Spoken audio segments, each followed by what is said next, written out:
తొలుచు పురుగు మరియు ఆకుముడత పురుగు. ఈ రెండు పురుగులు వరి పంట మొదటి దశ నుంచి పొలంలోకి వచ్చి ఏర్పడుతున్న పిలకలను దెబ్బతీస్తాయి. మీరు ఎంత మంచి మొదటి ఎరువులు వేసినా, ఎన్ని పిచికారులు చేసినా ఈ రెండు పురుగులు మీ పొలంలోకి ప్రవేశిస్తే మీరు ఆశించినంత దిగుబడి తగ్గే అవకాశం ఉంటుంది. అందుకే ఈ రెండు పురుగులను మొదట్లోనే గుర్తించి సరైన సమయంలో నివారించడం చాలా ముఖ్యం. అయితే ఈ రెండు పురుగులను ఎలా గుర్తించాలి, ఇది పంటలు ఎలాంటి నష్టాలు చేశాయి, ఇంకా దీన్ని పూర్తిగా ఎలా కంట్రోల్ చేయాలి అనే విషయాలు ఈ వీడియోలో వివరంగా తెలుసుకుందాం. కాబట్టి వీడియోని చివరి వరకు చూడండి.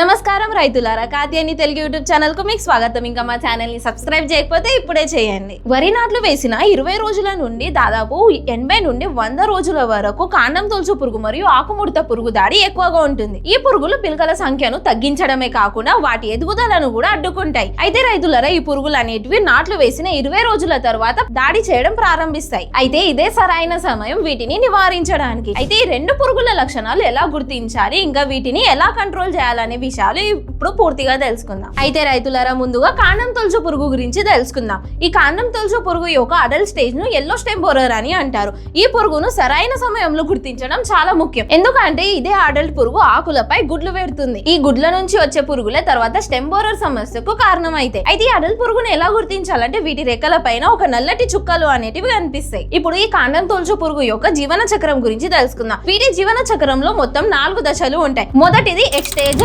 రెండవది లార్వా స్టేజ్, మూడవది ప్యూపా స్టేజ్, ఇంకా 4వది అడల్ట్ స్టేజ్. మొదటగా మనం చెప్పుకున్న కాండం తొలుచు పురుగు యొక్క అడల్ట్ అనేది ఆకుల పైన గుడ్లు పెడుతుంది. ఆ గుడ్ల పైన ఒక ప్రొటెక్టివ్ లేయర్ అనేది ఏర్పాటు చేస్తుంది. ఈ లేయర్ వల్ల ఆ గుడ్లకు మంచి ప్రొటెక్షన్ అనేది లభిస్తుంది. తర్వాత సుమారు 10 రోజుల తర్వాత ఆ గుడ్ల నుంచి లార్వా అనేది బయటికి వస్తుంది. రైతులారా, అస్సలు నష్టం చేసేది లార్వా దశనే. అయితే లార్వా గుడ్ల నుంచి బయటికి వచ్చిన తొలి దశలో ఆకు పై పొరను పీల్చి తింటుంది. దీని వల్ల ఆకులపై గీతలు లేదా గీరినట్లుగా కనిపిస్తుంది. ఆ తర్వాత ఆకుల నుంచి కింద నీటి మట్టం వరకు ప్రయాణిస్తుంది. అక్కడకు చేరుకున్నాకే పంటకు ప్రధాన నష్టం అనేది మొదలవుతుంది. ఆ తర్వాత ఈ పురుగు ఏం చేస్తుంది అంటే ప్రధాన పిలకల కాండం లోపలికి వెళ్లి తింటూ మొత్తం దాన్ని ఖాళీ చేస్తుంది. అయితే దీని వల్ల ప్రధాన పిలకలు అనేటివి ఎండిపోతాయి. ఆ ఎండిపోయిన పిలకలను మనం బయటకు లాగితే అది సులభంగా బయటికి వస్తుంది. దీన్నే డెడ్ హార్ట్ సింటమ్ అని అంటారు. వరి మొక్కకు అత్యంత ముఖ్యమైన ప్రధాన కాండాన్ని ఇది దెబ్బతీస్తుంది. కాబట్టి మనం రైతులారా దీన్ని మనం ప్రారంభ దశలోనే అరికట్టాలి. ప్రధాన పిలకలు దెబ్బతింటే ఆ తర్వాత వచ్చే సపోర్టివ్ పిలకలు ఉన్నప్పటికీ పెద్దగా ప్రయోజనం ఉండదు. అందుకే రైతులారా, మనం మొదటి నుంచే ప్రధాన పిలకలను మనం కాపాడుకోవాలి. ఇప్పుడు మనము ఆకుముడత పురుగు గురించి తెలుసుకుందాం. దీని లక్షణాలు కాండం తొలుచు పురుగు కంటే కొంచెం భిన్నంగా ఉంటాయి. అడల్ పురుగు చూడడానికి సాధారణంగా గోధుమ రంగులో ఉంటుంది. ఇది ఏం చేస్తుంది అంటే ఆకుల పై భాగంలో గుడ్లు అనేది పెడుతుంది.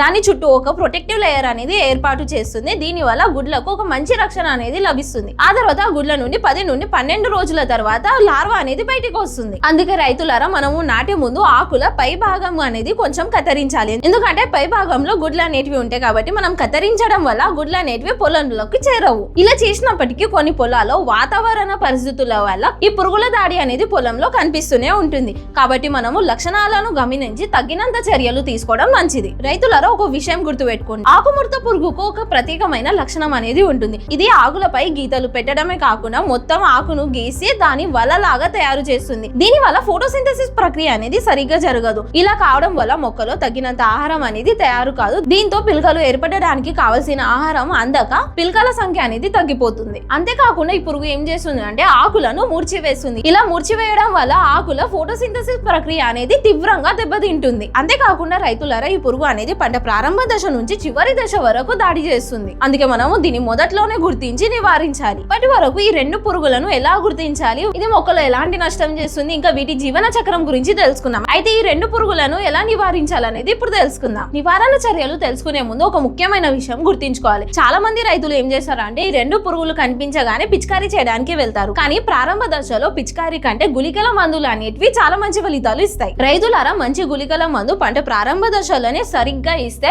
సుమారు 25 నుంచి 30 రోజుల వరకు పంటకు కాండం తొలుచు పురుగు మరియు ఆకుముడత పురుగు నుంచి పూర్తి రక్షణ అనేది లభిస్తుంది. రైతులారా, ఇక్కడ ఒక మరో ముఖ్యమైన విషయం గురించి తెలుసుకోండి. మీరు ఒకవేళ గుళికల మందులు వేస్తున్నా లేకపోతే మొదటి ఎరువులు వేస్తున్న పొలంలో 1 నుండి 2 సెంటీమీటర్ల నీటి మట్టాన్ని ఉంచండి. ఆ తర్వాతనే గుళికల మందులు అయినా మొదటి ఎరువు అయినా వేయండి. మందులు వేసిన తర్వాత సుమారు 2 రోజుల వరకు పొలంలో నీరు పెట్టకండి. ఆ 2 రోజులు పూర్తి అయిన తర్వాతనే నీ పొలంలో నీళ్లు పెట్టండి. ఇలా చేయడం వల్ల పంటకు మంచి ఫలితాలు అనేటివి వస్తాయి. అయితే రైతులారా, ఇప్పుడు కాండం తొలుచు పురుగు మరియు ఆకుముడత పురుగుకు కంట్రోల్ చేయడానికి టాప్ ఇన్సెక్టిసైడ్స్ ఏవో తెలుసుకుందాం. వీటిలో మొదటిది కాత్యాని ఫెంటాస్టిక్. ఇందులో క్లోరాంథ్రినిలిప్రోల్ 0.4% GR అనేది ఉంటుంది. రైతులారా, ఇది సిస్టమిక్ యాక్షన్ తో పనిచేస్తుంది. ఈ పురుగు మందు అనేది నేలపైన పడిన తర్వాత తేమ లేదా నీటితో కలిసి మొక్కలోకి చేరుతాయి. దాని తర్వాత ఎప్పుడైతే కాండం తొలుచు పురుగు మరియు ఆకుముడత పురుగు అనేది మొక్కను తింటుందో అప్పుడు ఏమవుతుందంటే పురుగు మందులు ఉన్న టెక్నికల్ అనేది పురుగు లోపలికి ప్రవేశిస్తుంది. అలా 1 నుండి 2 రోజుల ఈ టెక్నికల్ అనేది పురుగులను చంపేస్తుంది. దీనితో కొంత ఫైటోటెనిక్ ఎఫెక్ట్ అనేది కూడా కనిపిస్తుంది. అంటే ఇండైరెక్ట్లీ పిల్కల సంఖ్య పెరగడానికి కూడా ఇది సహాయపడుతుంది. ఇంకా దీని మోతాదు వచ్చేసి ఎకరానికి 4 కిలోల చొప్పున వాడండి. ఇప్పుడు రెండో ఇన్సెక్టిసైడ్ గురించి తెలుసుకుందాం. అదే కాత్యాని కట్టప. ఇందులో కాటఫ్ హైడ్రోక్లోరైడ్ 4% GR అనే టెక్నికల్ ఉంటుంది. ఇది కాంటాక్ట్ మరియు సిస్టమిక్ యాక్షన్ ద్వారా పనిచేసే మందు. ఇది ఫెంటాస్టిక్ మాదిరిగానే కాండం తొలుచు పురుగు మరియు ఆకుముడత పురుగును కంట్రోల్ చేయడానికి సహాయపడుతుంది. అయితే దీని మోతాదు వచ్చేసి ఎకరానికి 7.5 నుంచి 10 కిలోల చొప్పున వాడండి. వరి పంటలో దీన్ని చాలా మంది రైతులు ఉపయోగిస్తున్నారు. ఇంకా ఇప్పటికే మంచి ఫలితాలు కూడా పొందుతున్నారు. ఇక మూడో ఇన్సెక్టిసైడ్ వచ్చేసి ఫ్యాంటసీ GR. ఇందులో ఫిప్రోనిల్ 0.3% GR అనేటివి ఉంటాయి. ఇది కూడా కాంటాక్ట్ మరియు సిస్టమిక్ యాక్షన్ తో పనిచేస్తుంది. అయితే రైతులరే, ఇది మొక్కలో గ్రీనరీ ఎఫెక్ట్ అనేది కూడా తెస్తుంది. అంటే మొక్కలో పచ్చదనాన్ని ఇంకా పిల్కల సంఖ్య పెరగడానికి ఇది సహాయపడుతుంది.